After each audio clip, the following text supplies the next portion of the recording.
again, everyone. I have a fun astrology update for this week. So, we have a total lunar eclipse in the sign of Virgo happening on the night of the 13th into the 14th. This lunar eclipse is our first one in totality since November of 2022 and will be the only total lunar eclipse for North America this year. The blood moon will reach totality between 1:26 to 2:32 a.m. Central Time. The energy of a Virgo full moon will be amplified with it being an eclipse. This will be our first eclipse in Virgo since 2016, so some themes from that year or eclipse season may be coming back around.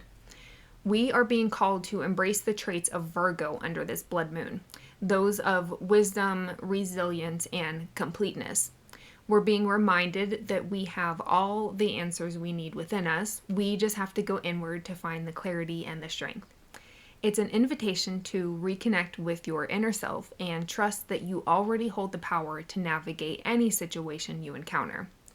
The mutable signs, so Pisces, Gemini, Virgo, and Sagittarius, you will probably feel this more noticeably, especially Gemini and Virgo, since your ruling planet Mercury will be going retrograde on Saturday the 15th. So let's get into this week's episode, authenticity. I believe now more than ever, authenticity is so rare because we are inundated constantly by only the things people want us to see on social media. It's so easy to wish for an influencer or celebrity's life when all we are shown are the great parts of it. But none of what we see is authentic. A lot of it is made up to appear put together and like they have a wealthy and rich life beyond the fortune and fame. For myself, in the last few years of my past relationship, I didn't feel I was being authentic because I withheld speaking up for myself to him when we just were not communicating in the same language. Instead of putting myself through miscommunication with someone who wasn't speaking the same language as me, I needed to remove myself from that relationship. I finally did, but it took me a while to figure out how to. Now I don't settle for any means of miscommunication in any of my relationships at all. I will not feel like I have to over-explain myself to anyone again. So, what is authenticity? For me, authenticity is showing up as who you claim to be. It isn't just about being yourself, because I feel like some of us adopt traits or roles that we sort of go along with because we feel like people like that about us. Authenticity is more about being who you truly are without worrying about what other people think of you, because you are living in alignment with your values, desires, and truth. I feel a lot of people hide behind masks of inadaptability or toughness with this though, saying things like, well, this is just how I am. But it's more a means of self-preservation for them. They fear judgment and abandonment, so if they don't let someone get very close to begin with, then they don't have to worry about being abandoned. This, though, leads to superficial relationships, and it's really tough to keep up that charade. There's so much on social media constantly bombarding us with how we should be feeling or acting or who we should be. Some of the trending phrases right now are villain era or soft girl era, or I'm sure you've heard toxic masculinity, but these are all the extreme cases of these things. I fall into these traps as well, so there's no judgment here. But I try to live as authentically as I possibly can, while also recognizing there are times when you can just read the room and know that your authentic self won't be received very kindly. Those are definitely rooms you don't want to stay in, but sometimes it feels like we don't have a choice but to. It's easy to be misunderstood by your family, but then you recognize too that you're not being truly authentic so that you don't rock the boat. You're sparing their feelings to hurt your own.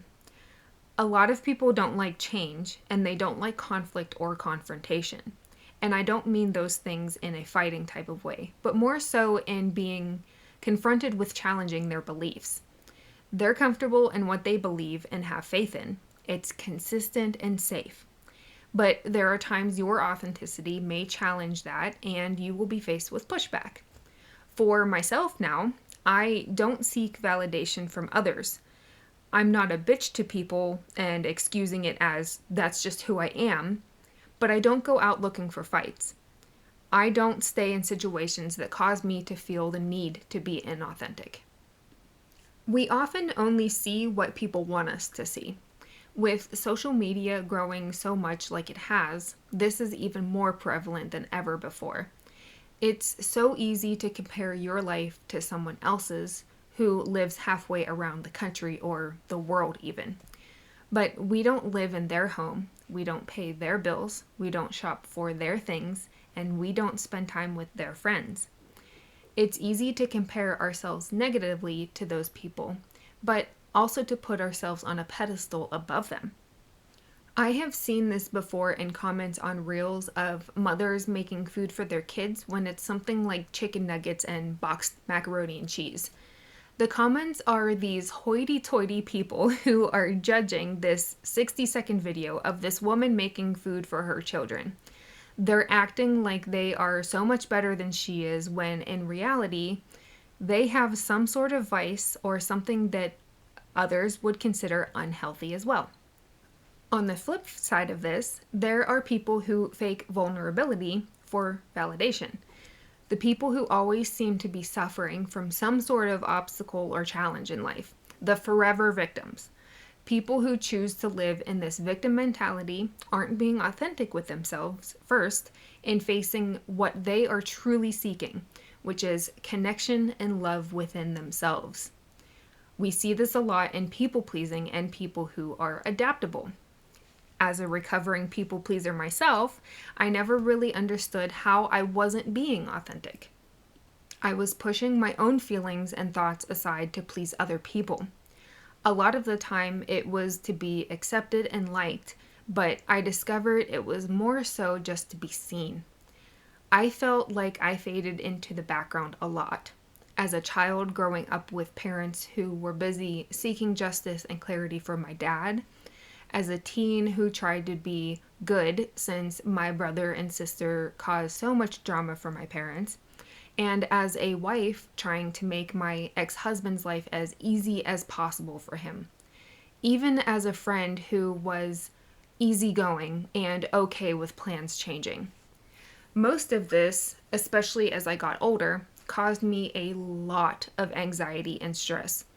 I let people walk all over me and ended up fading even further into the background the more I tried to serve others. It always felt selfish of me to say no or ask for help. But I didn't realize for the longest time I was asking the wrong people to love and support me. The way to authenticity is to really ask yourself who you are. Who am I without external influences? This was a great exercise we did in my shamanic training where we acknowledged all of the roles that we played and dropped all of them. It devastated me at first. I felt like if I dropped all of these roles, who am I? Who will need me if I am not those things? I'm replaceable. I am unnecessary. Can you see where I'm going with this yet? It made me realize that all of those times in my life I felt insignificant or unimportant weren't anything to do with who I truly am. They were about what I could and was doing for others. Strip away what you offer and who are you underneath all of that. This is where you will truly face yourself and what you actually want. It's going to be uncomfortable as hell. You will be faced with areas where you engaged in gossip when you said you hate drama, where you changed something about yourself because you were jealous someone else had something you wanted. You will see all of the areas you weren't acting in accordance with your beliefs and values, and you will see where you were just seeking validation and acceptance from your peers.